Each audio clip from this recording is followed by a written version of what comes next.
Semenjak kepergian suaminya, seorang ibu harus berdiri sendiri menjaga keluarganya. Ia tidak punya siapa-siapa kecuali anak yang kini menjadi alasan terbesar untuk tetap bertahan. Inilah kisah seorang ibu yang kekuatannya melebihi apapun yang terlihat dari luar.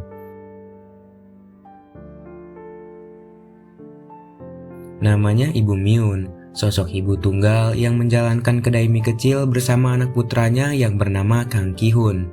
Di tengah kesibukan itu, Ki-hun mengingatkan sang ibu bahwa hari ini ibunya mempunyai jadwal untuk keluar. Miun yang lupa pun seketika terkejut, karena ini adalah jadwal penting bagi dirinya. Setelah menutup kedainya, Miun bersama anaknya pergi ke suatu tempat.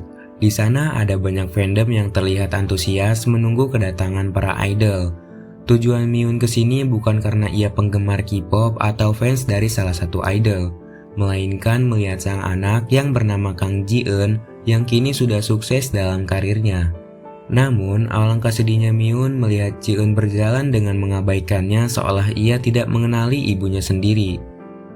Ji-eun merupakan idol paling populer di antara teman-temannya. Saat sedang berkumpul, ia ditertawakan oleh teman-temannya karena ada seorang ibu dan anak laki-laki yang rutin mengunjunginya setiap bulan. Ji-eun mengaku bahwa orang tersebut hanyalah sekedar fans. Ia berusaha merahasiakan hal itu di depan teman-teman dan direktur agensinya demi menjaga citra baiknya. Di suatu kesempatan, Ji-eun dihampiri oleh sang direktur.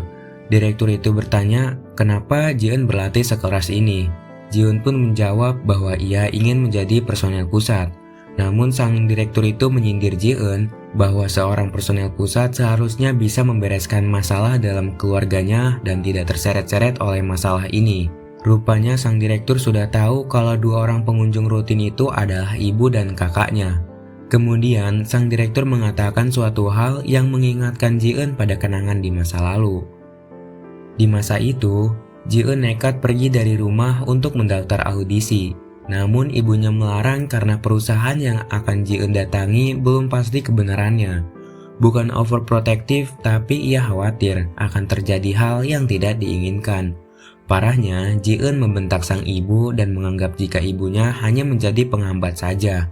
Hal ini memicu amarah sang ayah sehingga ia mendapat tamparan keras dari ayahnya.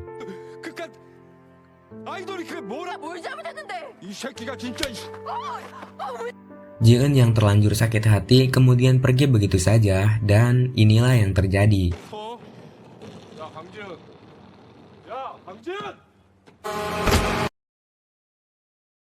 Tidak hanya masa lalu kelam yang ia rasakan, tetapi Ji-eun juga selalu mendapat tekanan dari sang direktur.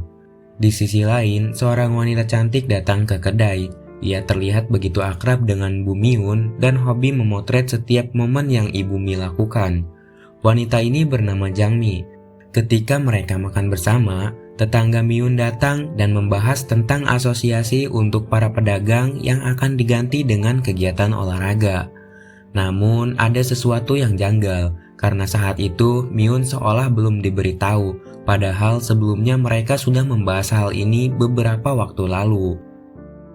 Beberapa saat kemudian, Ki-hun datang ke kedai setelah dihubungi oleh Jang Mi. Tujuannya untuk menunjukkan hasil foto Ibu Miun yang akan dipajang di pameran foto nanti. Setelah itu, Jang Mi memberitahu Ki-hun bahwa hari olahraga para pedagang akan diselenggarakan tahun ini. Namun, rupanya Ki-hun sudah mengetahui hal ini dari ibunya. Bahkan, ia sudah menyiapkan pakaian untuk acara tersebut. Mendengar hal itu, Jang Mi mulai merasa ada yang janggal. Di malam hari, Ki-hun sedang menemani ibunya membuat makanan. Saat melihat makarel panggang, Ki-hun berkata bahwa saat kecil adiknya sangat menyukai makanan ini. Mendengar nama Ji-eun disebut, seketika sang ibu pun terdiam. Sesaat setelah itu, Ibu Miun tak sengaja memecahkan sebuah piring, sehingga Ki-hun segera membantunya. Di saat itu ibunya berkata bahwa ia lupa menyiapkan makan malam. Ia juga bertanya apakah Ki-hun sudah lapar.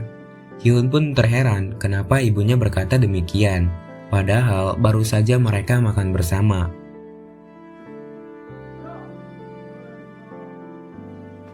Keesokan harinya, Ki-hun pun berkonsultasi ke dokter, dan dokter yang ia temui adalah ayah Jang Mi. Awalnya ayah Jangmi mengira kedatangan Kyun ke sini untuk meminta restu. Namun setelah Kyun menceritakan kejadian semalam, barulah ia mengerti. Ayah Jangmi berkata bahwa selama tidak sakit kepala itu bukanlah masalah. Namun setelah apa yang terjadi, Kyun jadi sering memperhatikan ibunya. Ia khawatir terjadi hal yang tidak diinginkan. 혹시 뭐 아니? 왜?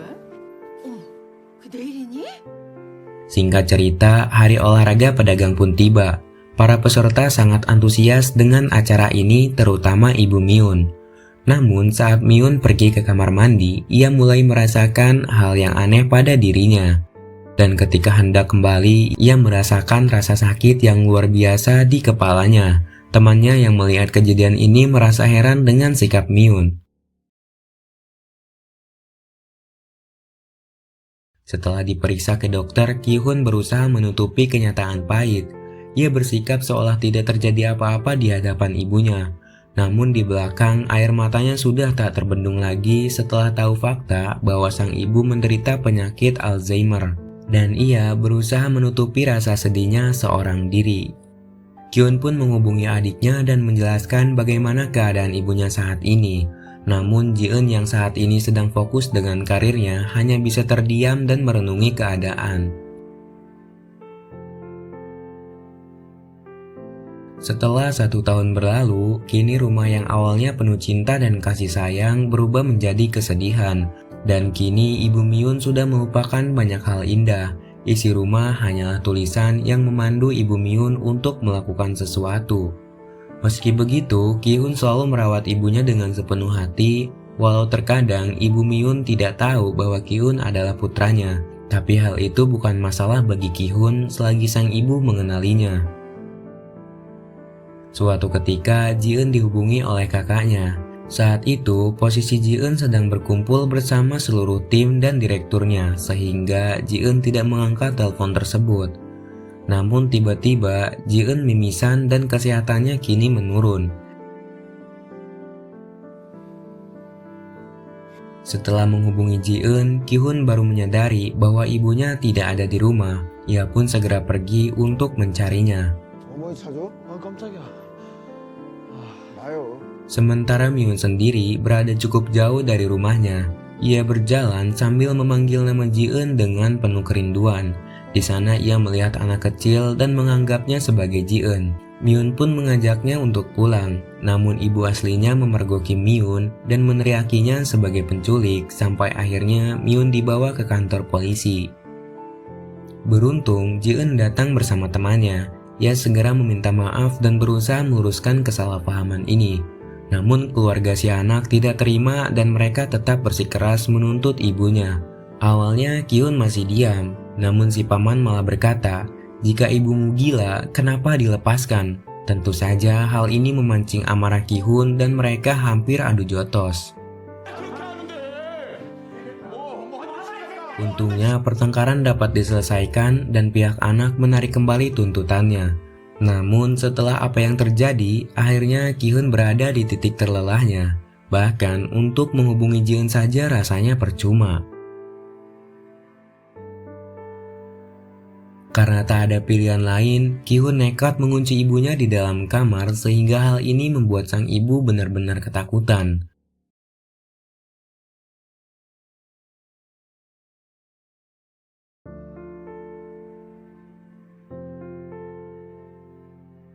Beberapa hari berlalu, Ji-eun mendapat masalah dalam latihannya. Ia nampak kelelahan karena banyak berlatih sendirian sebelumnya. Di saat itu juga ia menerima panggilan dari seseorang dan panggilan tersebut berasal dari Doksu. Doksu hendak menjelaskan situasi keluarganya, namun Ji-eun malah menutup telepon tersebut. Pada akhirnya Ji-eun pun pulang ke rumah. Tapi bukan untuk menjenguk ibunya, melainkan membawa paksa sang ibu ke panti jompo. Untungnya Ki-hun datang di waktu yang tepat. Tindakan Ji-eun ini benar-benar membuat Ki-hun muak. Bahkan Jang Mi sendiri yang bukan keluarganya ikut muak melihat tingkahnya. Jang Mi memberikan tamparan berupa kalimat, namun Ki-hun menganggap ini terlalu berlebihan dan Ki-hun meminta Jang Mi untuk keluar. Shin pun flashback ke masa lalu, di mana rupanya Ki-hun bukanlah kakak kandung dari Ji-eun. Ia diadopsi oleh Myun dan suaminya setelah meninggalnya ayah kandung Ki-hun. Ibu Ki-hun meninggal ketika melahirkannya. Di saat itulah Myun tak tega melihat anak kecil itu harus hidup sendirian dan ia memutuskan untuk mengadopsinya. Itulah mengapa Ji-eun sangat membenci Ki-hun. Ia bukanlah anak kandung ibunya, namun sedari kecil selalu mendapatkan kasih sayang yang lebih dari ibunya. Keduanya pun membahas kembali soal ibunya yang akan dibawa ke panti jompo. Ki-hun sebenarnya tidak ingin ibunya pergi, namun ia tidak bisa memaksakan keputusan dari Ji-eun sebagai anak kandungnya. Rupanya sang ibu mendengar hal ini dan penuh ketulusan ibunya berkata, 요양원 갈래. ibunya meminta Ji-eun untuk makan bersama terlebih dahulu sebelum pergi ke kantornya. Disinilah hati Ji-eun mulai terbuka sedikit demi sedikit. Ia sudah menerima keadaannya dan mulai dekat kembali dengan sang ibu. Mengenai pekerjaannya, Ji-eun akhirnya meminta izin pada sang direktur untuk membuat lirik lagu di rumah sembari mencari ketenangan sementara waktu. Awalnya, direktur menentang keputusan Ji-eun, tapi Ji-eun keburu menutup teleponnya. Ji-eun kini mulai menyayangi ibunya dengan baik, meski terkadang sang ibu lupa akan dirinya.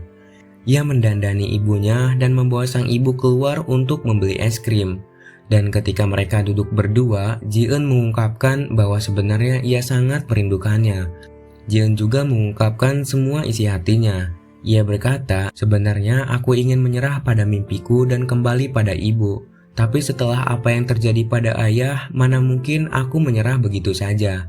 Ji-eun begitu menyesali perbuatannya dan ia meminta maaf karena semua ini adalah salahnya. Meski sang ibu tidak menyadarinya, Ji-eun tetap berkata bahwa ia sangat ingin disayangi ibunya.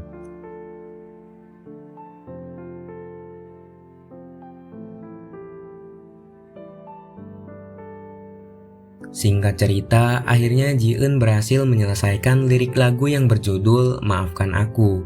Sedangkan di sisi lain, ibunya mulai berkemas dengan dibantu oleh Jang-mi sebelum benar-benar pergi ke panti jompo. Lagu yang Ji-eun buat berhasil membuat sang direktur puas dan tersentuh melalui liriknya. Tapi setelah itu, Jang-mi mengeluarkan darah dari hidungnya sehingga hal ini membuatnya harus dilarikan ke rumah sakit. Ki-hun yang mengetahui hal itu bergegas ke rumah sakit. Ternyata Ji-eun mengalami penyakit leukemia. Ki-hun yang bukan sedarah dengan Ji-eun tidak bisa melakukan donor darah untuknya. Dan orang satu-satunya yang bisa melakukan hal ini adalah Myun. Namun Ki-hun berusaha merahasiakan hal ini pada ibunya. Namun pada akhirnya sang ibu tetap mengetahui kabar ini. Meski sudah dilarang untuk pergi, ia tetap memikirkan Ji-eun dan nekat pergi untuk menemuinya. Di tengah perjalanan, hujan pun turun deras. Myun berusaha keras mengingat siapa dirinya sambil berjalan menuju rumah sakit.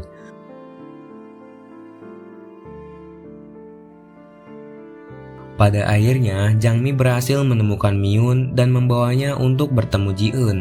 Begitu tiba, ia langsung memeluk Ji-eun dengan hangat. Karena Myunlah yang memiliki darah yang cocok untuk Ji-eun, akhirnya ia mendonorkan darahnya untuk anaknya. Begitulah kasih sayang seorang ibu yang sampai kapanpun tidak akan pernah pudar.